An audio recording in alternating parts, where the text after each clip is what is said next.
C'est parti. Ok, alors, tout le monde voit le texte, c'est bon. Donc, on va résumer un petit peu ce qu'on a dit la semaine dernière, pardon.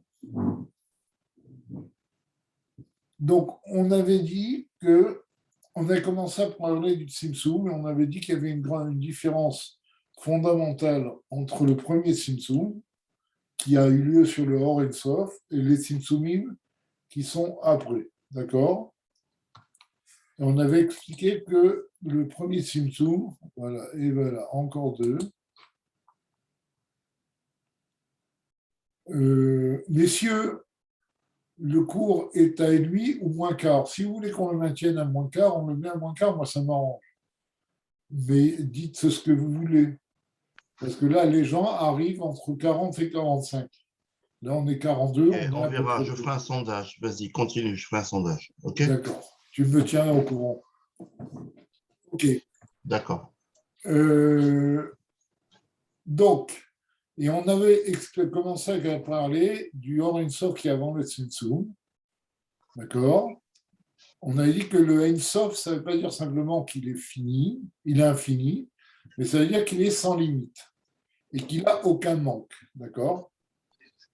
Donc, du fait qu'il n'ait aucun manque, ça veut dire qu'en particulier, dans le Or Ein Sof, il y a une force limitée. Bien que lui soit sans limite, il a en lui une force limitée. D'accord? Parce que s'il n'avait pas de force limitée, on dirait qu'il n'est pas sans limite, puisqu'il a une limite, c'est qu'il est infini et pas fini. D'accord? Ok. Donc, on était arrivé là. Vous voyez, là où il y a le petit truc en rouge. Omnam, donc on continue. Omnam, Avodat HaKodesh, Vetaver Beidyan Aor Klali. Alors, il y a un livre de Kabbalah qui s'appelle Avodat HaKodesh qui lui parle du sujet il ne parle pas de Ein Sof, il parle d'une lumière générale. D'accord? Mikol Sheken, Shouken Bor Ein Sof. Alors oui, parce que ce qu'on avait cité, Kedeita Bavodat HaKodesh, ce qu'on avait cité dans le Avodat HaKodesh, ce qu'on avait cité précédemment, que le Or Ein Sof avait en lui, puisqu'il était illimité, il avait aussi en lui le limité, d'accord? Il était sans limite. Il n'est pas illimité au sens d'infini, mais il est sans limité. Donc, il a en lui une force de limite. Et donc, ça, c'est ce que dit le Avodat HaKodesh. Mais il nous dit, le rabbi précédent continue, il dit, mais dans le Avodat HaKodesh, on ne parle pas du Or Ein Sof, on parle du Or Klali, qui est un niveau inférieur au Or Ein Sof. Je ne sais pas si vous vous rappelez, on avait parlé du Or Klali dans Mitzvot Amanat Elokut. Le Or Klali, c'est ce qu'on appelle dans le langage de la Kabbalah le Adam Kadmon. Vous vous rappelez peut-être de ça? Adam Kadmon, donc justement, qui était la généralité de tout ce qui va se révéler dans les mondes. Et donc, il dit, si déjà dans Or Klali, il y a l'infini et le fini, Mikol Sheken, Shuken, Beor Ein Sof, Atzmuto, Vnaoto, à plus forte raison que dans le Or Ein Sof, il y a aussi le limité et l'illimité. Donc il y a en particulier là-bas le limité, Veu Prinat Areshim. Et ce Koach Hagoul, cette force de limite, c'est ce qu'on appelle le Reshimou. Le Reshimou, il va expliquer. Chez Zewal Derer, Bechinat Otiot, c'est comme si. Alors, le Reshimou, il dit c'est comme des lettres. Mama Beresh Romanitar, de Mamaka, Gali Glifou, Betiaouila. Bon, comme c'est connu, c'est une phrase du Zohar qu'on rapporte souvent dans Chassidut, au début du domaine du roi, il a gravé des lettres dans le blanc supérieur. D'accord? C'est-à-dire, blanc supérieur, ça représente le Or Ein Sof. Et donc, dans le Or Ein Sof se trouvent des lettres qui sont gravées. Pourquoi graver? Parce que, comme le Rabbi explique dans une sikha, le fait de graver, des lettres qui sont gravées n'ont pas d'existence, contrairement à des lettres écrites. Quand une lettre est écrite, c'est de l'encre sur du parchemin. Donc les lettres elles-mêmes ont une existence, c'est de l'encre.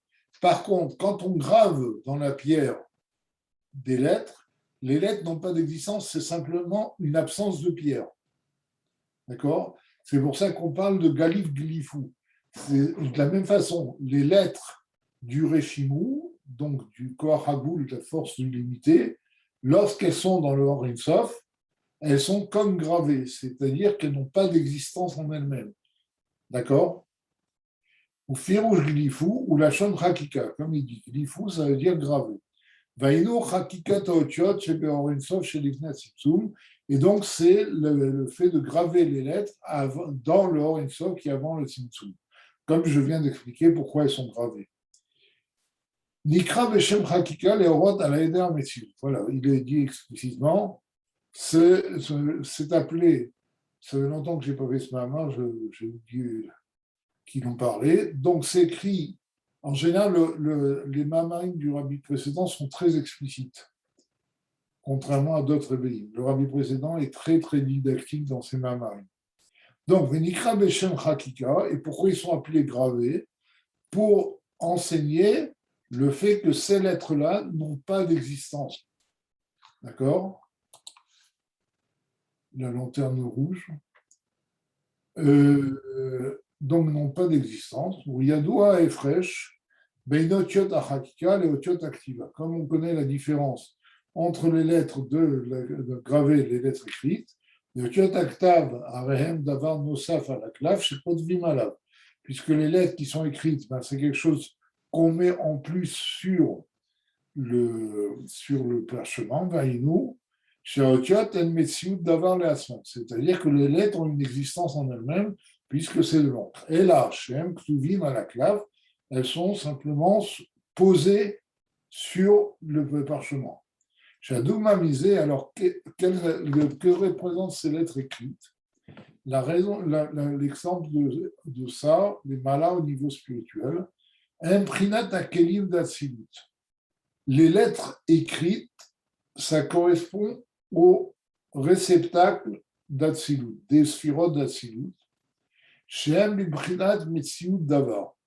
Parce que les réceptacles des sphirotes d'Atsilut sont déjà une définition révélée.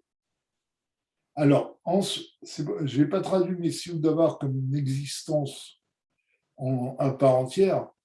Ils ont une définition révélée. C'est toute la différence des lettres qui sont avant le Tzimtzum, qui sont complètement annulées devant le Koach Ein Sof, et donc ils n'ont pas d'existence propre, elles ne sont pas révélées. Par contre, les Kelim d'Atsilut sont bien 10 forces définies et différentes les unes des autres. D'accord ? Donc, c'est pour cela que les lettres écrites sur le parchemin représentent les Kélim d'Atsilut. Parce que les Kélim d'Atsilut, les réceptacles d'Atsilut, sont bien des choses définies qui sont révélées. D'accord? Vagam, le Kélim d'Atsilut, Emelokut, Be'etzem Mautam. Alors, il dit bien que, comme on l'a déjà vu plusieurs fois, les Kélim d'Atsilut, comme le monde d'Atsilut tout entier, sont divins, d'accord, dans leur définition, parce que comme on l'a déjà expliqué, Atsilut est complètement annulé devant Dieu, etc., etc. Il a bitul bin siout. Donc a priori, comment peut-on dire qu'ils sont une existence, d'accord, puisque ils sont divins, comme on a expliqué dans des Mitzotira, ils sont divins dans la mesure où ce sont simplement des outils dans la main de Dieu, ce ne sont pas des créatures à proprement parler qui ont une existence propre. Donc, a priori, pourquoi les compare-t-on à quelque chose d'écrit plutôt que quelque chose de gravé qui montre qu'ils sont annulés? Alors, ils disent non, Mikol Makom, Areim biprinat metziut, mais ils ont quand même une existence dans la mesure où c'est une définition révélée. Et là, chez Zéa, Zéou, à Metziut, de Olam Atzilut, de You, Vegamo Ichad. Mais c'est l'existence qui correspond au monde d'Atzilut, dans laquelle lui et ses Kélim ne forment qu'un, c'est-à-dire que les Kélim sont complètement annulés devant Dieu, elles sont comme des outils dans la main de Dieu. Shem et Tachlit Laïchoud sont complètement unis avec Dieu. Aval Mikomakom Eno Kemo Ihu Vechayoi, Shu Biprinat Yichud Gamo. Mais ce n'est pas la même unité que Dieu a avec la lumière qui vient dans Hatzilut, le Horakov qui vient dans Hatzilut, parce que la lumière de Dieu qui est dans Hatzilut ne forme vraiment qu'un avec Dieu. D'accord? Par contre, les Kélim sont déjà une existence visible, pas comme la lumière d'Hatzilut. Ce sont des outils. La lumière, si vous voulez, c'est la vie qui est imprimée à ces outils. C'est comme les mains de l'artisan qui dirige les outils. Mais les outils ont une définition à part entière.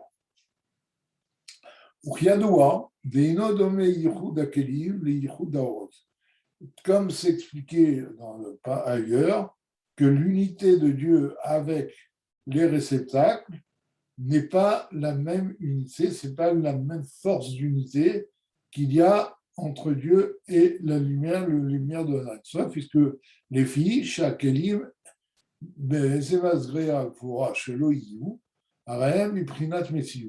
parce que les réceptacles, quel que soit le niveau où ils sont, ont quand même une existence révélée. Mais la reine a machal alzé ou meotiot aktav shem mesiut leasmi. Et c'est pour cela que les réceptacles d'Atsilut sont représentés par des lettres écrites sur un parchemin qui ont une existence à part entière. D'accord? Bien qu'elles ne forment qu'un avec le parchemin, mais c'est quand même des lettres. D'accord? Aval otiot achakika, mais lorsque ce sont des lettres qui sont gravées, elles n'ont pas d'existence en elles-mêmes. D'accord? Puisque, qu'est-ce que c'est des lettres qui sont gravées? C'est du vide. C'est du vide qui est laissé en enlevant de la pierre. D'accord? Mais les lettres n'existent pas à part entière. C'est simplement une trace dans la pierre. D'accord? Mais la reine ou Machel Aotiot chez l'Ifnat Simtou. Et c'est pour cela que les lettres gravées sont données en exemple pour expliquer ce que sont les lettres, le fameux Koach Hagvul, la force d'unité qu'on appelle le Reshimou, qui se trouve dans le Or Sof, parce que là-bas, les lettres ne sont pas du tout révélées, elles ne sont pas du tout perceptibles. Elles n'ont pas du tout d'existence. D'accord? Oui.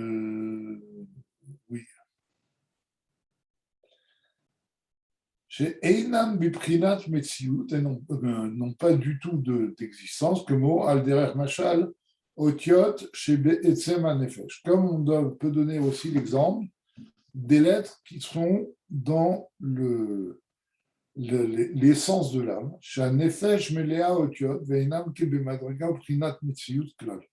Parce que l'âme est pleine de lettres, mais ces lettres n'ont pas du tout d'existence. C'est-à-dire, l'âme a la force de se révéler. Les lettres, bon, ça s'est expliqué longuement dans Ranat. Les lettres, c'est ce qui révèle les forces de l'homme. D'accord? Et donc, puisque au niveau de l'homme, il y a des lettres de la pensée, des lettres de la parole, des lettres de l'écriture, etc. D'accord?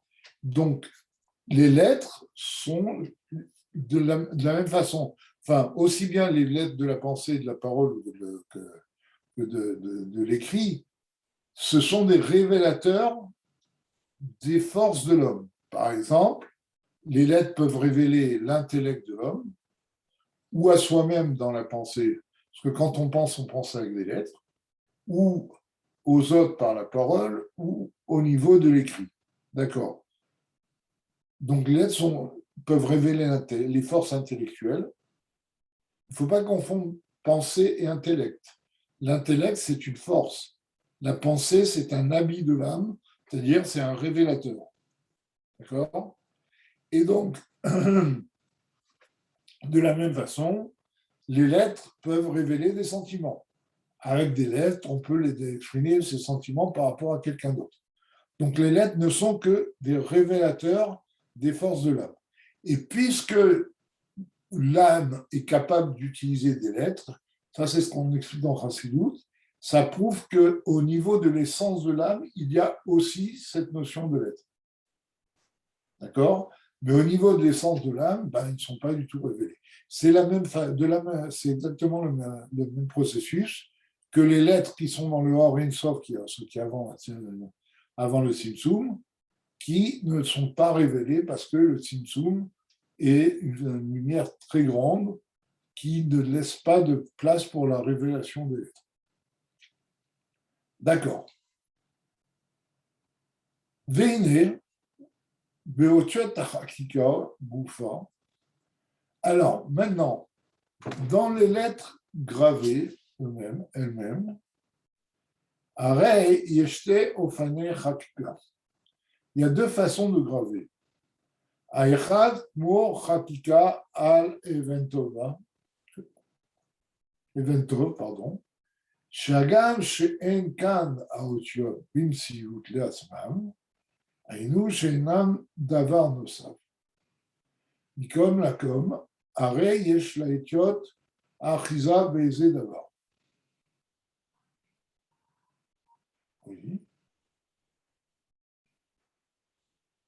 אם כן, הרי הוא איזה מציאות דבר מה. Oui, non, je sais de quoi il parle, mais pourquoi il parle de Alevento? Bon, il dit il y a une première catégorie de lettres gravées.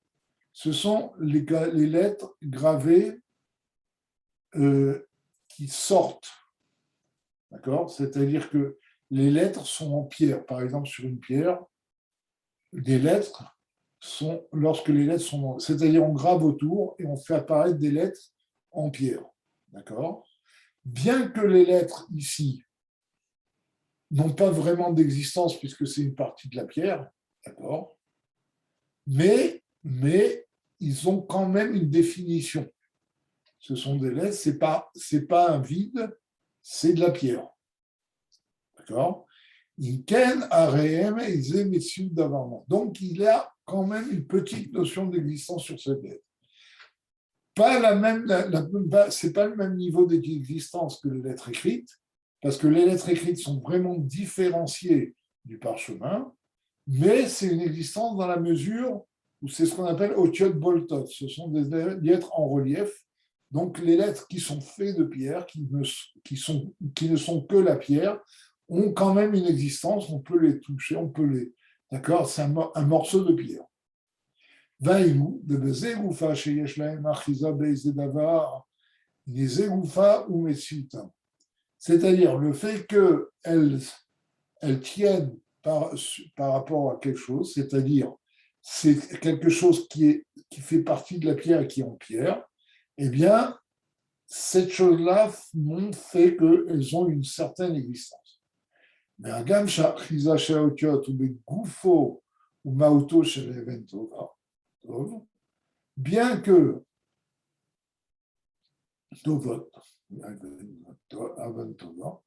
bien que les lettres sont définies par rapport à la pierre elle-même, comme on a dit, Aïnou Shemitsiutam ou Aetsem ou Mauto Shel Torah, Velo Eze Davar Zulato, comme on a expliqué, c'est-à-dire que leur existence, c'est d'être une partie de la pierre précieuse, et ce n'est pas quelque chose qu'on a rajouté sur la pierre. Et comme Makom, Arem, Ezem et Tzivut, mais c'est quand même une certaine existence. Raya, de Otomakom, à Shabo, Chakukim, Maotiot, Yimeyot Shehu Me'asmo Mauto Shevet Tova, Mikol Makom, Mishtane ou Bazé Sheotiotav Chakugim Bo.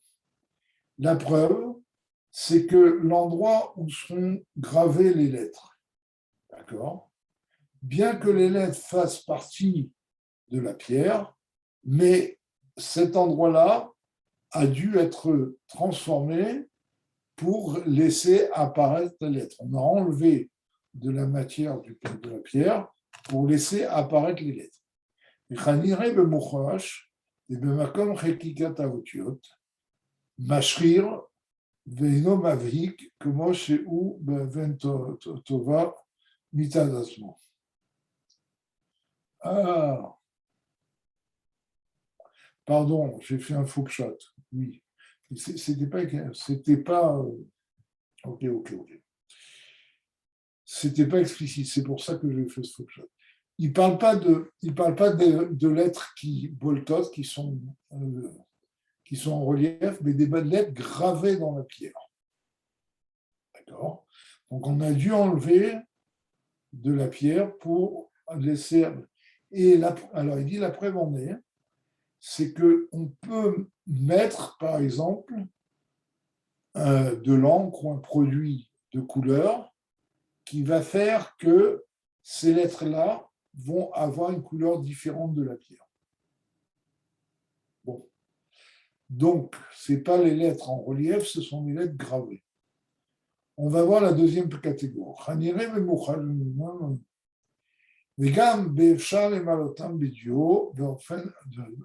D'accord, on peut les remplir avec de l'encre. Maintenant, la deuxième façon de graver des lettres, ou à Hakika, mais vers les vers, c'est toujours de graver des lettres, mais de les graver de part en part. Comme les lettres qui étaient dans les tables de la loi. Les lettres qui étaient dans la table de la loi, on voyait, elles étaient vides. D'ailleurs, bon, il y a toute une Gemara qui dit que, par exemple, le samer, qui est un rond, d'accord, puisque la lettre était gravée de part en part, comment tenait le rond en pierre qui était dans le samer? Et la Gemara dit que ça tenait par miracle. Et donc, les lettres qui étaient, ça c'est une deuxième façon de graver les lettres, c'est de graver de part en part. Des otiot elou, arei ein lahem shum achizak. Donc, par contre, ces lettres-là n'ont aucune emprise sur la pierre. Ce ne sont pas des lettres de pierre, ce sont des lettres de vide. Vainu, shenan biprinat metziut klal. D'accord? Et donc, elles n'ont pas du tout d'existence. Ce qu'on voit, ce n'est pas la pierre, c'est le vide. D'accord? Gam lo beofen aniskar réel, même pas comme les lettres gravées qui n'ont pas de part en part, où là-bas, elles ont une certaine existence puisqu'on peut les remplir d'encre, etc. Par contre, des lettres qui traversent la matière de part en part, on peut toujours mettre de l'encre ou quoi que ce soit, ça ne sera jamais rempli. D'accord? Sha'etzem ou Metsiutam. Donc, ce n'est pas comme les lettres qui sont simplement gravées, parce que là-bas, l'essence de la pierre elle-même est leur existence. Alors qu'ici, c'est le manque de pierre qui est leur existence. D'accord? Enfin, le vide qui est leur existence. Les malototam, on ne peut pas du tout les remplir.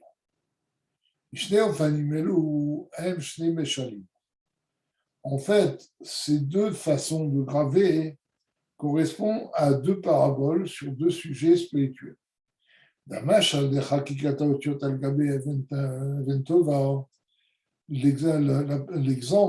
de la gravure des lettres sur une pierre précieuse, ou Machal Aprinat Akelim de Adam Kadmon.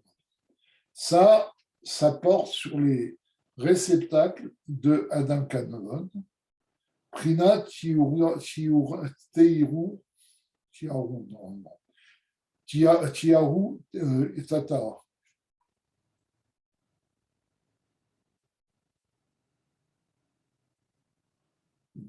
C'est bien Tiaru. Je ne sais pas, ça fait des années que je prononce cette phrase.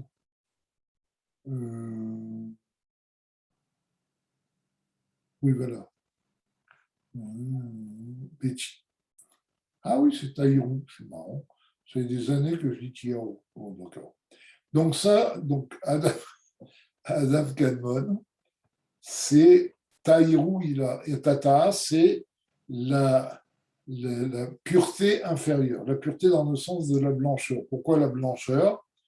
Parce que c'est une parabole que donne la Kabbalah, parce que comme vous le savez, la lumière blanche, c'est la somme de tout le spectre lumineux. Dans la lumière blanche, il y a toutes les couleurs qui sont confondues. D'accord? Mais la lumière est blanche. Et dans la lumière blanche, on ne distingue pas les couleurs. Et donc, cette notion de lumière blanche, elle apparaît à deux niveaux.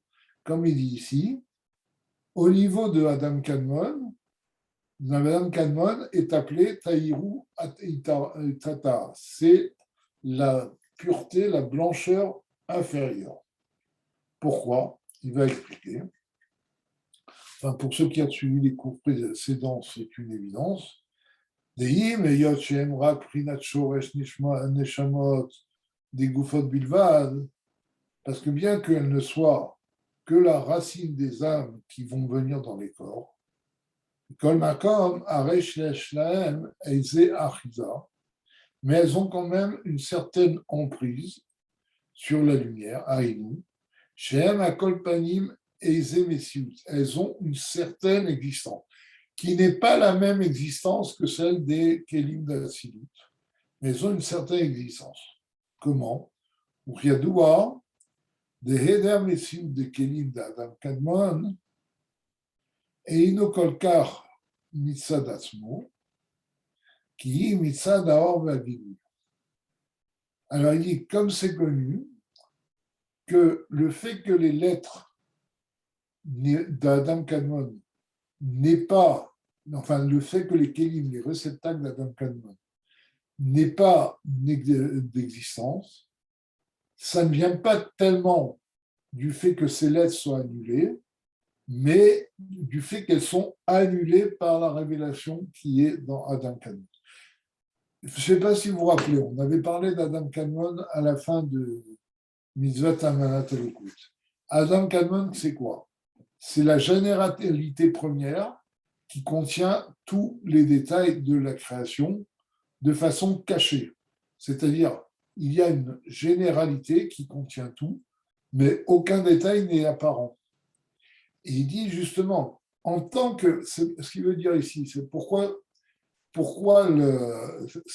c'est pas les lettres qui n'ont pas d'existence, mais c'est plutôt qu'ils sont inondés par la lumière infinie de Dieu qui fait qu'ils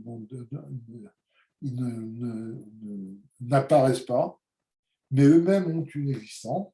C'est parce que justement, Adam Kadmon, c'est une généralité, c'est-à-dire, contrairement au Or Ein Sof qui est avant le Tzimtzum, qui lui n'est pas une généralité.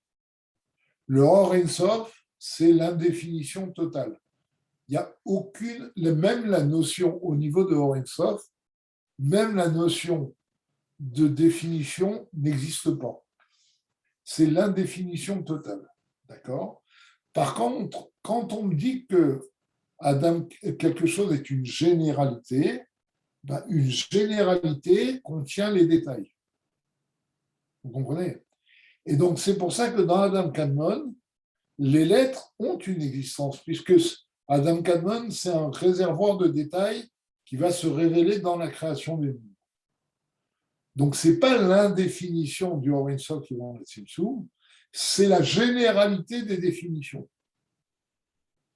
Mais le niveau est tellement haut que ces définitions sont annulées dans la révélation de Adam Kadmon, qui est encore à un niveau très haut. C'est clair? Mais Adam Kadmon, c'est déjà après le Tzimtzum. C'est le premier niveau après le Tzimtzum. C'est justement la notion de généralité.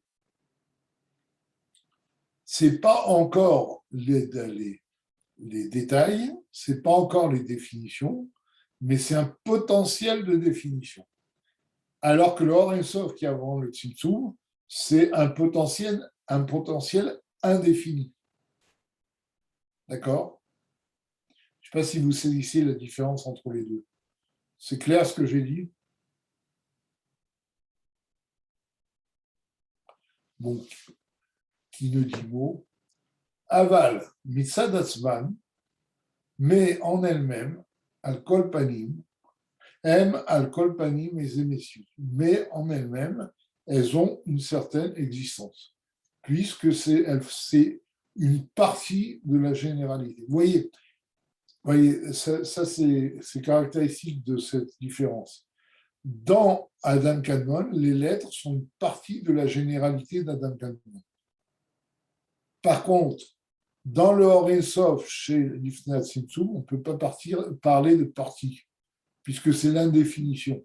Donc, comme c'est l'indéfinition, quelque chose qui est indéfini, il est uniforme et il n'y a pas de partie, on ne peut pas distinguer des parties dedans.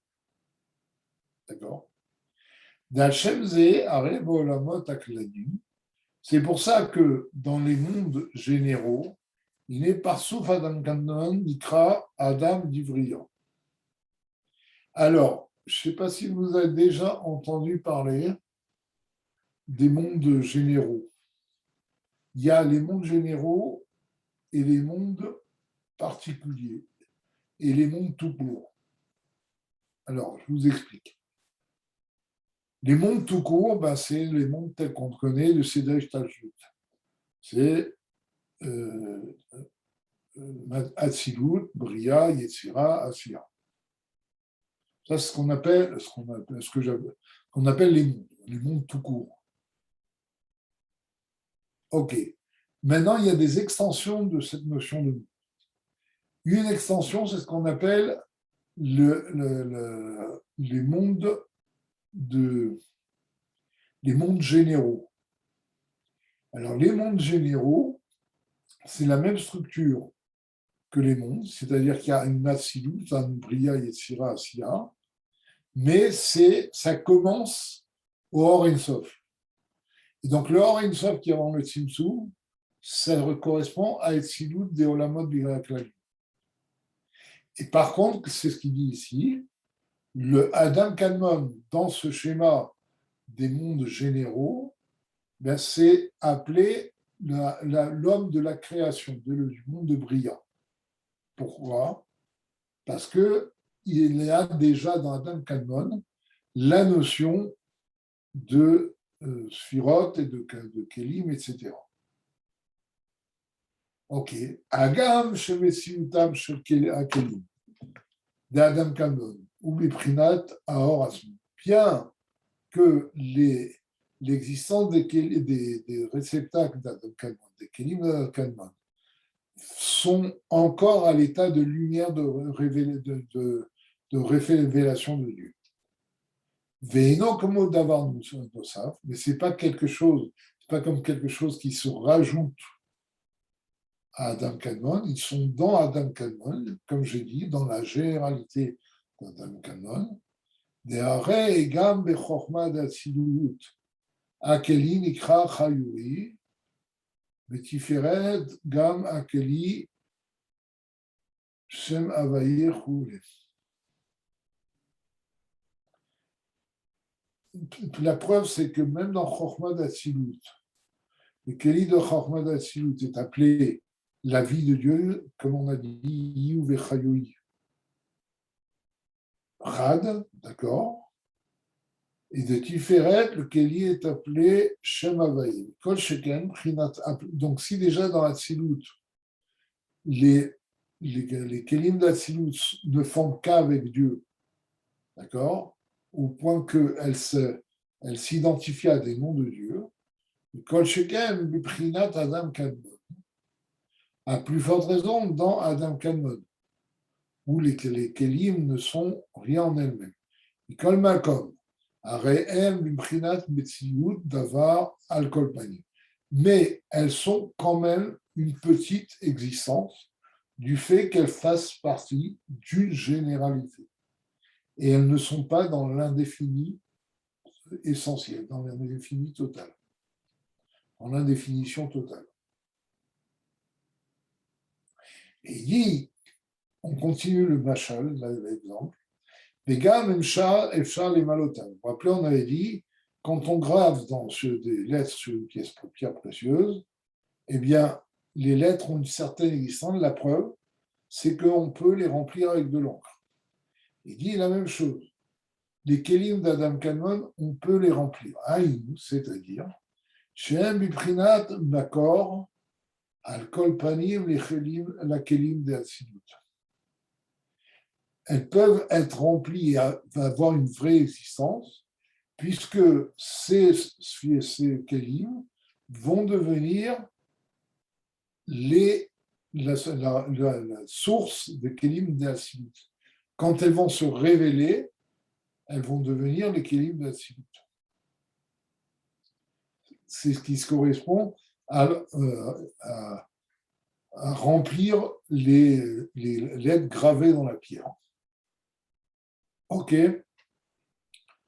Donc, ça, c'est le niveau d'Adam Kadmon. Quand je parle de généralité,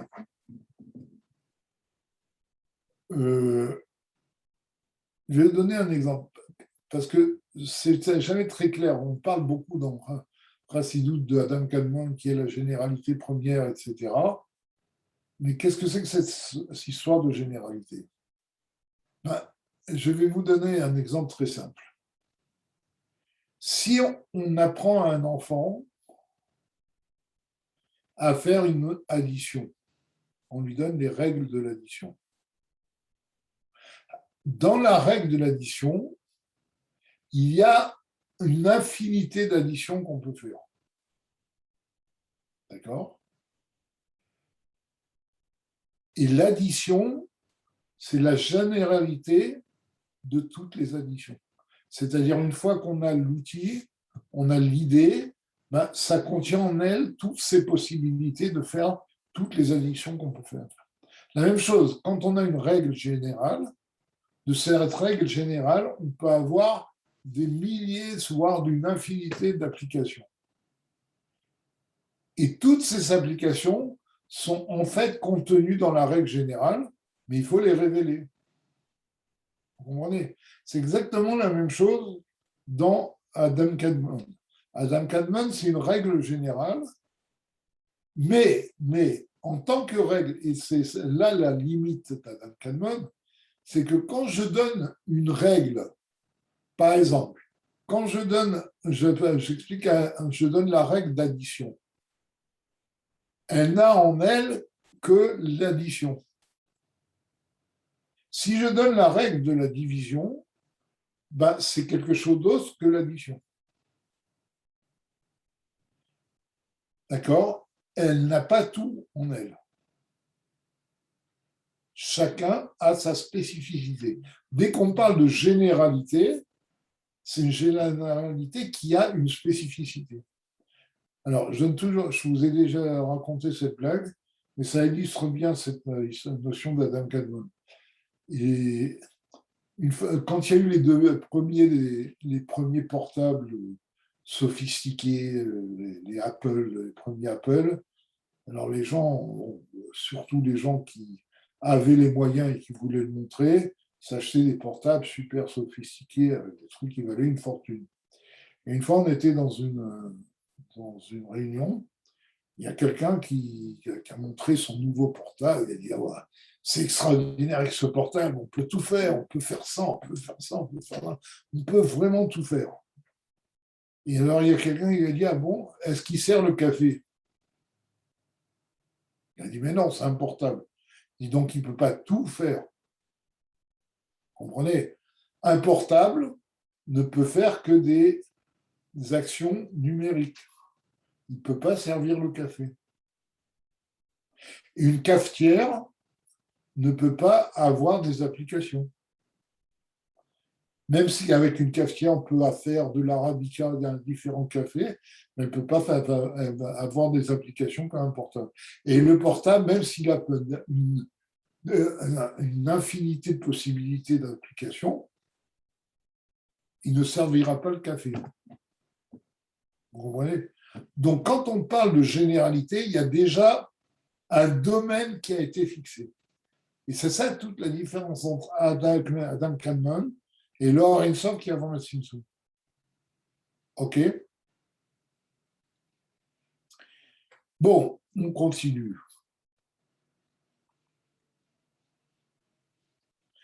V'amashal sheni bechakika, mais ever lever. Et donc, le deuxième exemple des lettres gravées de part en part de la pierre, ou aldéa machal, prinat aotiot de tiaru ilah.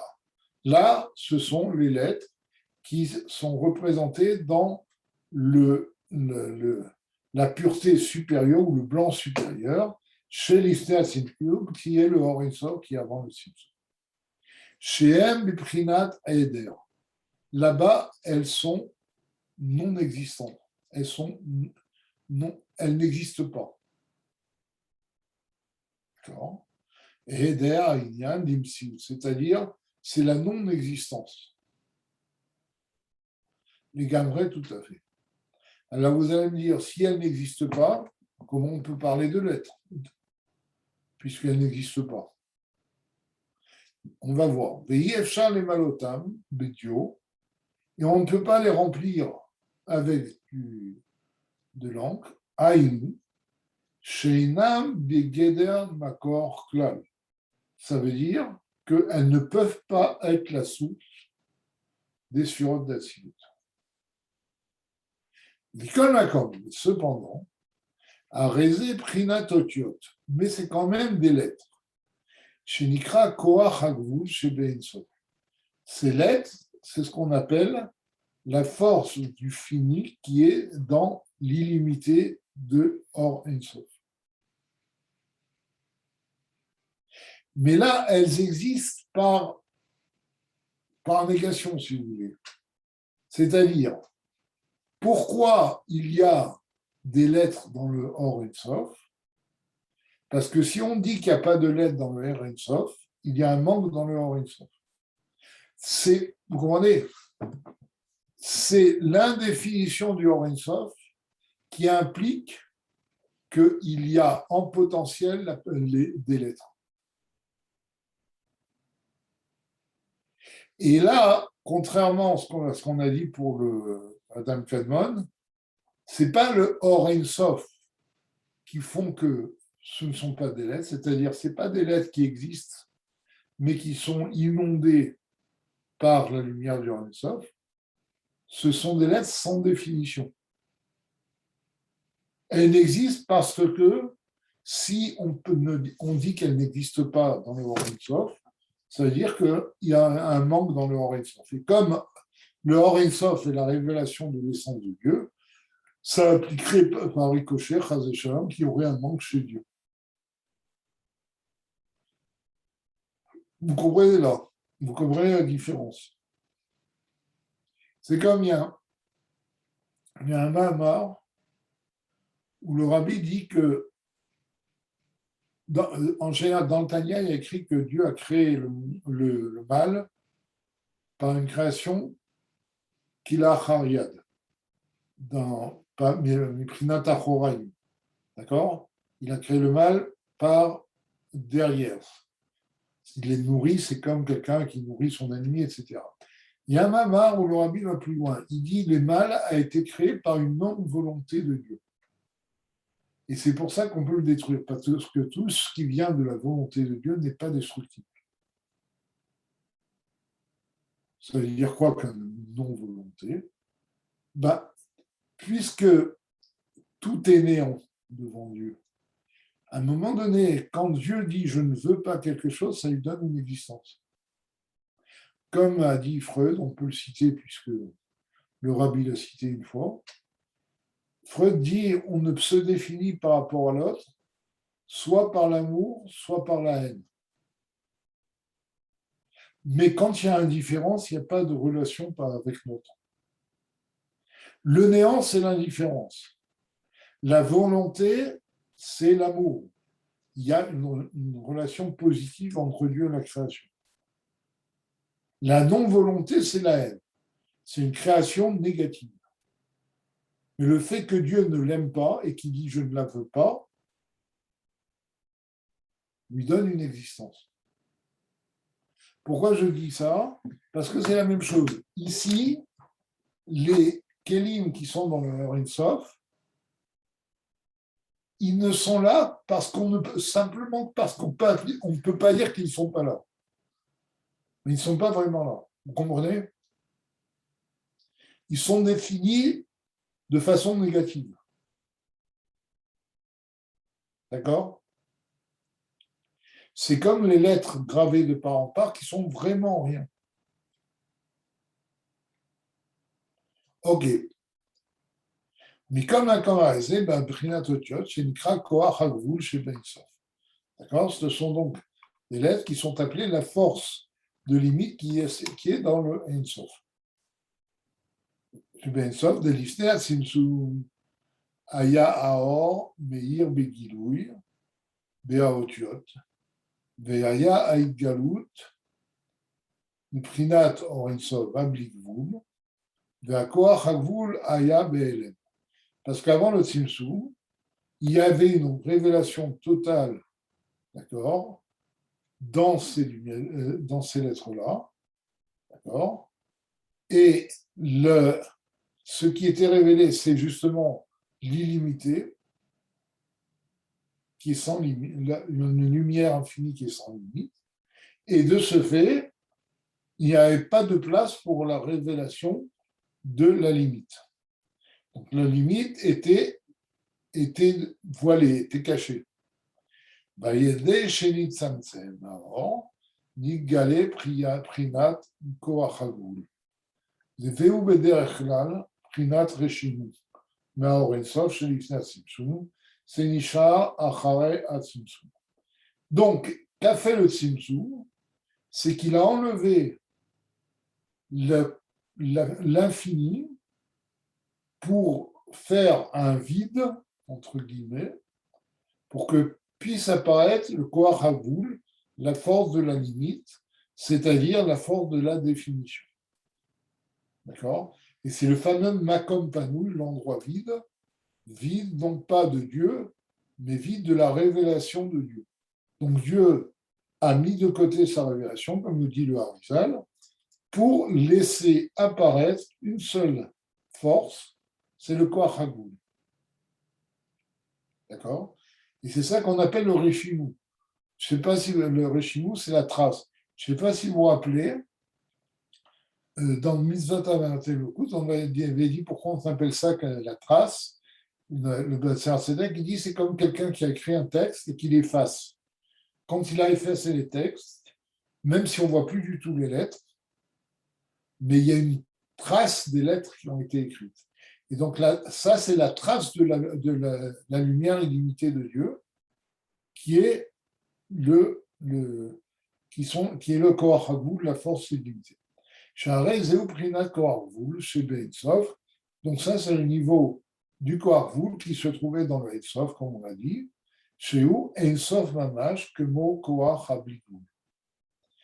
Et il dit, en fait, ce Koach Hagvul, cette force du limité qui se révèle par le Tzimtzum, c'est quelque chose qui est sans limite, comme le Blikvul lui-même. C'est-à-dire, les deux sont à un niveau infini. Ça veut dire quoi? Il va expliquer. Et là, chez Zekocho Idba Biprinat Blikvul, Zekocho Idba Biprinat Blikvul. Mais dans un s'exprime la force divine d'une façon infinie et limitée, et l'autre exprime la force finie dans les limités. C'est-à-dire, je ne sais pas si vous avez étudié Shah et Chut Baïmouna, au moins vous l'avez fait dans Chitat.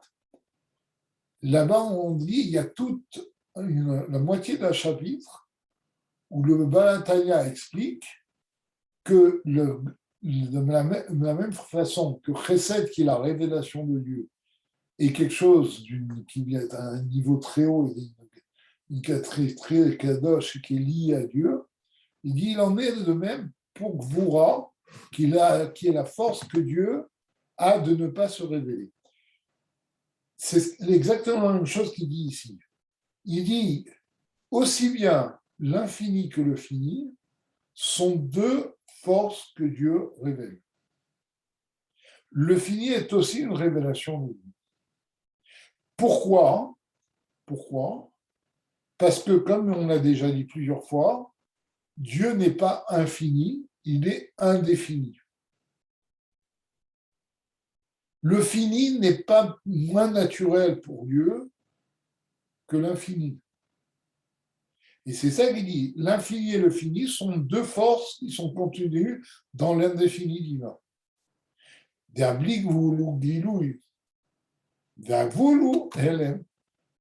Ce qui est illimité, ce qui est infini, est la révélation.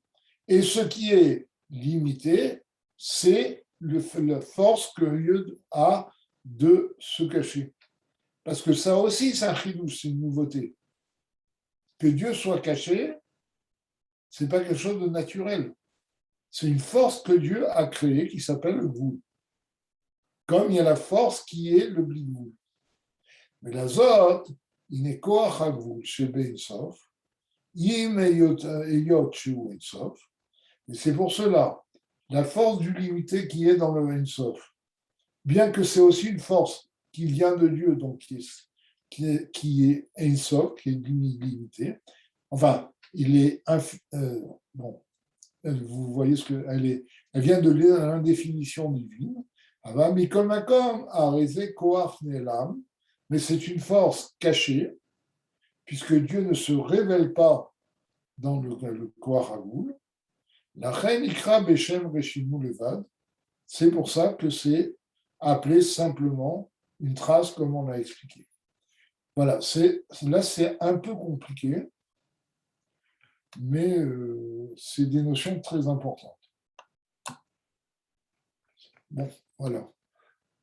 Je vous laisse parce que j'ai un autre cours. J'ai voulu terminer le paragraphe. Donc, voilà.